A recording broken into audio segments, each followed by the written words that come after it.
Om Swastiastu, selamat pagi Bapak Ketut Sunarwijaya. Kami dari kelompok 2 akan mempresentasikan materi mengenai kontrol bagi internal audit. Baik, sebelumnya perkenalkan nama kelompok kami. Yang pertama ada saya sendiri, Talisa Ananda Ambijaya, absen 3. Selanjutnya ada Niluh Tina Ariningsi, absen 5. Dan Desa Made Deviani Antari, absen 15.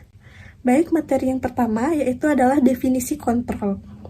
Definisi kontrol menurut Komite on Auditing Procedure, kontrol internal adalah rencana organisasi dan semua metode yang terkoordinasi dan pengukuran-pengukuran yang ditetapkan di perusahaan untuk mengamankan aktiva, memeriksa akuransi dan keandalan data akuntansi, meningkatkan efisiensi operasional, dan mendorong ketaatan terhadap kebijakan manajerial yang telah ditetapkan. Selanjutnya ada definisi kontrol bagi auditor internal. Auditor internal memandang kontrol sebagai penggunaan semua sarana perusahaan untuk meningkatkan, mengarahkan, mengendalikan, dan mengawasi berbagai aktivitas dengan tujuan untuk memastikan bahwa tujuan perusahaan tercapai. Sarana kontrol ini meliputi bentuk organisasi, kebijakan, sistem, produksi, induksi, standar, komite, bagian akun, perkiraan, anggaran, jadwal, laporan, catatan, daftar pemeriksaan, metode, rencana, dan audit internal. Namun, bagi auditor internal, kontrol akan memadai dan berguna jika dirancang untuk mencapai suatu tujuan. Baik, selanjutnya ada model-model internal control. Model COSU atau Committee of Sponsoring Organization terdiri dari 5, yaitu yang pertama ada Control Environment atau lingkungan pengendalian, yang kedua ada Risk Assessment atau penilaian risiko, yang ketiga ada Control Activities atau aktivitas pengendalian, yang keempat ada Information and Communication atau informasi dan komunikasi, dan yang terakhir ada Monitoring atau pengawasan. Selanjutnya yaitu ada model COCO. Model COCO mencakup 4 komponen, yaitu yang pertama ada tujuan, yang kedua ada komitmen, yang ketiga ada kemampuan, dan yang keempat ada pengawasan dan pembelajaran. Di materi selanjutnya yaitu sistem kontrol. Elemen-elemen sistem kontrol. Sarana kontrol meliputi orang, peraturan, anggaran, jadwal, dan analisis komponen-komponen lainnya. Bila digabungkan, elemen-elemen ini akan membentuk sistem kontrol. Sistem tersebut dapat memiliki subsistem, dan bisa juga menjadi bagian dari sistem yang lebih besar. Semua sistem itu beroperasi secara harmonis untuk memenuhi satu atau lebih tujuan bersama. Sistem tersebut bisa berbentuk tertutup atau terbuka. Sebuah sistem tertutup atau closed system tidak berinteraksi dengan lingkungan, sedangkan sistem terbuka atau open system memiliki interaksi. Auditor internal akan berhubungan dengan kedua sistem meskipun mereka tidak dapat mengabaikan dampak lingkungan pada sistem kontrol terbuka.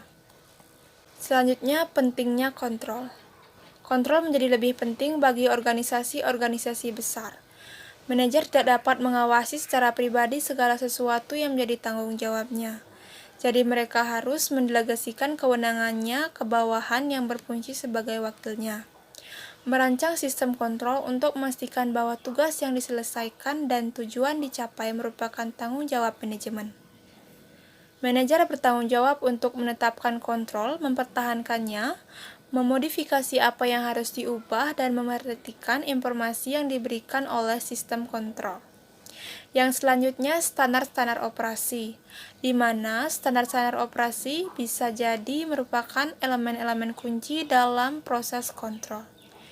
Standar menentukan jenis kinerja yang diharapkan. Standar juga berperan dalam dua hal, yaitu menentukan tujuan yang akan dicapai dan menjadi dasar pengukuran. Kontrol umumnya membutuhkan standar-standar operasi. Standar-standar ini dapat berasal dari berbagai sumber seperti standar produksi, standar akuntansi biaya, standar tugas, standar industri, standar historis, serta standar estimasi terbaik. Yang selanjutnya, standar-standar kontrol internal. Selain standar operasi yang merupakan bagian dari sistem kontrol, terdapat kerangka standar yang harus diikuti sistem kontrol itu sendiri. Standar-standar ini adalah yang pertama, standar-standar umum. Terdapat keyakinan yang wajar, perilaku yang mendukung, integritas dan kompetensi, tujuan kontrol, pengawasan kontrol.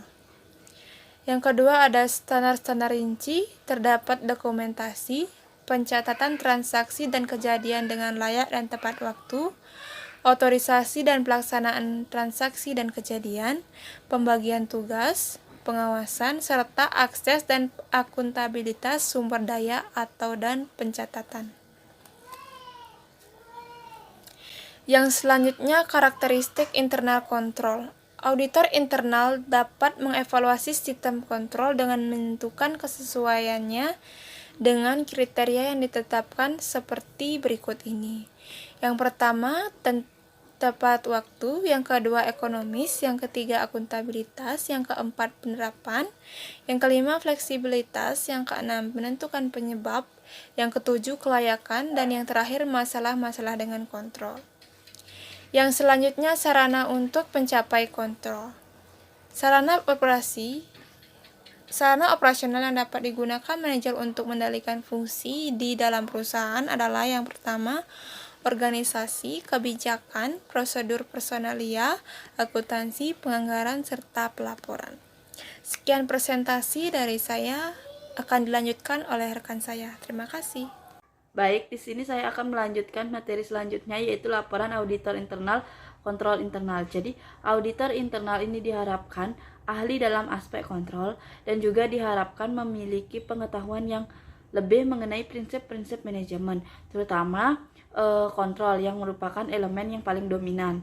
Jadi, auditor internal ini nantinya akan secara periodik mengakumulasikan evaluasi kontrol dari banyak laporan audit internal dan mencapai kesimpulan tentang lingkungan kontrol internal, struktur, dan filosofi organisasi secara keseluruhan. Jadi, laporan di sini itu harus merinci tujuan dan lingkup pemeriksaan dan harus akurat, objektif, jelas, singkat, lengkap, dan tepat waktu. Jadi, laporan ini harus merinci kekuatan dan kelemahan filosofi dan fungsi kontrol internal tersebut.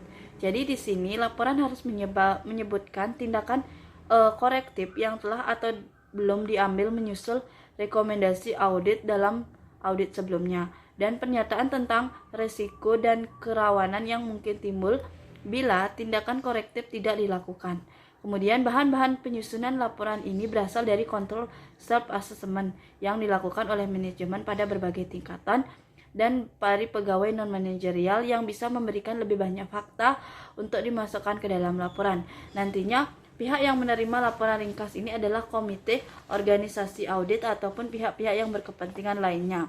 Kemudian, kepala eksekutif audit ini akan memberikan laporan tindak lanjut audit itu kepada komite audit. Kemudian, materi yang terakhir yaitu artikel penelitian yang terkait dengan kontrol. Jadi, artikel yang akan dibahas pada kali ini yaitu berjudul Pengaruh Sistem Internal, Kontrol, Audit Internal, dan Penerapan Good Corporate Governance terhadap kecurangan ataupun fraud perbankan. Studi kasus pada Bank Syariah anak perusahaan BUMN di Medan.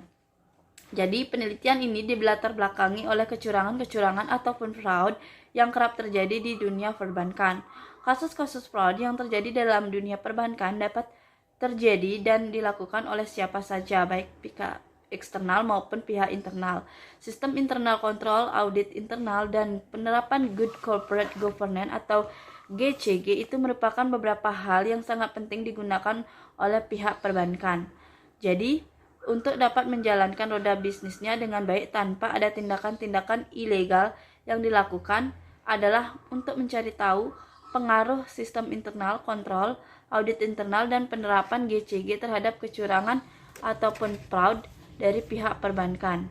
Jadi, penelitian ini dilakukan di 3 tempat, yaitu pada PT Bank Rakyat Indonesia Syariah Cabang Bank Medan, kemudian PT Bank Negara Indonesia Syariah Cabang Medan, dan yang terakhir itu adalah PT Bank Syariah Mandiri Cabang Medan.